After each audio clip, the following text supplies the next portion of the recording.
They say land doesn't forget. That it holds on to every footstep, every secret, every drop of blood spilled protecting it. I never believed that, until the day Veronica Holston pointed a gun at my chest and told me my family's story ended now. Her designer purse barely matched the madness in her eyes as she sneered, "You'll never own this land." For a breathless second, I wasn't a man. I was a target. A soon-to-be statistic. But something ancient stirred in me. Something rooted. I took a deep breath, steadied my hands, and met her stare. "You're standing on Granger land," I told her, "and it remembers. This ranch, this 150-acre stretch of foothills in northern Colorado, had endured wars, droughts, and fools much worse than her." But Veronica didn't see a legacy. She saw a naive hick with dusty boots and no idea who he was dealing with.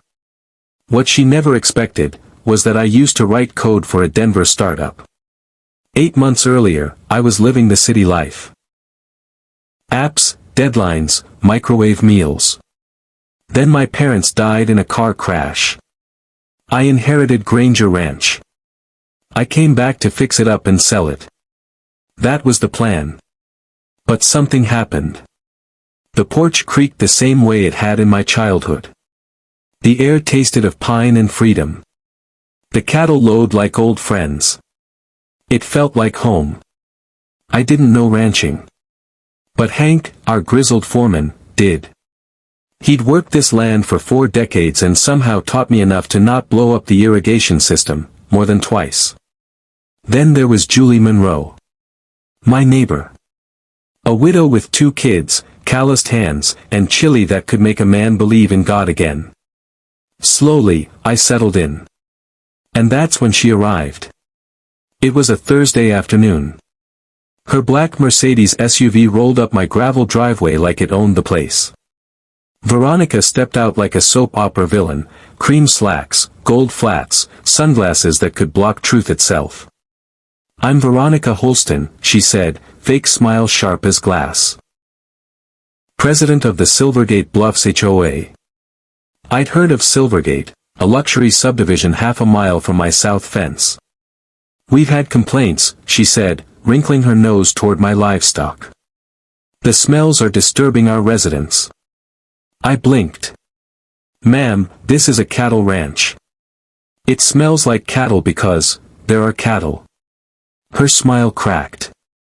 "We have ways of dealing with uncooperative neighbors." The next week, the violations began. Grass too tall. Rooster too loud. Barn not approved. Fines. Threats. Letters. But I wasn't stupid. I called Nate, my old college roommate turned real estate lawyer. "This is harassment," he said. "They have no legal power over your land." Then his voice dipped. "But Veronica's husband. Dale Holston. He's big. Development. Real connected. Watch yourself." I started digging. And what I found chilled me. The Holstons didn't hate my cows. They hated that my land was in the way. Their company had filed plans for Silvergate Ridge. A luxury resort that would wrap around Granger Ranch on 3 sides. They weren't trying to scare me. They were trying to erase me. Irrigation shut off. County agents inspecting unannounced. My gate left open, half the herd got loose. Julie helped me round them up. Breathless, she warned, "They're playing dirty. They did this to me." I gave them 5 acres to protect the rest. Then Nate found it. A secret easement, signed off by Mayor Reynolds, cutting through my pasture, lowering my property value. A lowball offer was coming next. Then came the call. Blocked number. Voice like gravel. "You should sell while you can. Shame if something happened." I'd had enough. At the next city council meeting, I stood up, documents in hand, and told the whole damn story. Corruption. Threats. Backdoor deals. Mayor Reynolds tried to silence me. Until a voice rang out, "Let him speak." Colonel Frank Granger.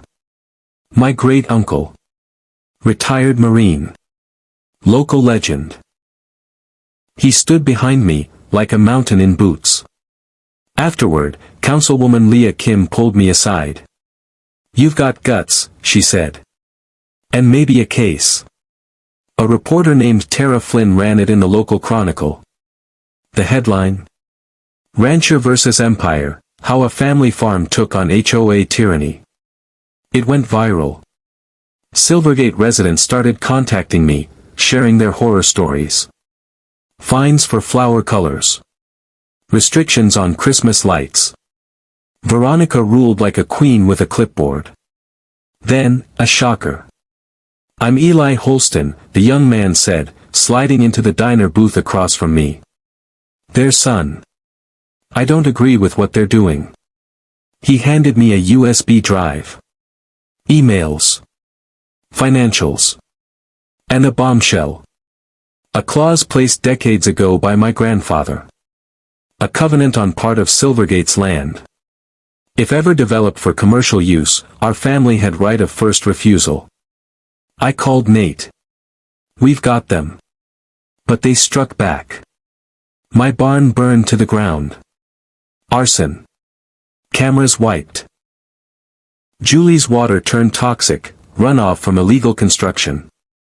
Sheriff's office gave us the runaround. So Uncle Frank called in favors. Enter, Agent Miranda Lopez, State Attorney General's office. "This isn't one corrupt HOA, she said, flipping through our files. "It's a syndicate. I hired private security. Nate filed lawsuits. And I made my boldest move yet. With Uncle Frank's contacts and funding from an Austin investor. I bought the HOA's debt. That's right. I became their primary creditor. Next HOA meeting, I walked in like a storm. Veronica's eyes went wide. "This is a private meeting." "Not anymore," I said. "I own your leash." Residents turned on her. Demanded answers. Why were dues rising? Why were contracts going to Dale's company?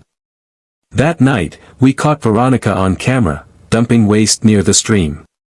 When I confronted her, she pulled a gun. "You don't get to win," she snarled. But I already had. She was arrested for assault, dumping, and conspiracy. Dale. Fraud and bribery. Mayor Reynolds resigned. The Holston estate was seized and turned into a historical museum honoring Granger Ranch. Julie and we got married that spring under the cottonwoods. Her kids help Hank with the cattle now. Eli. He started an eco-design firm. Rebuilt the barn better than before. Granger Ranch is now a protected historical site. And every fall, we host the Granger Harvest Festival, not just to celebrate, but to remind. This land isn't for sale. It remembers. It fights back. And it belongs to us.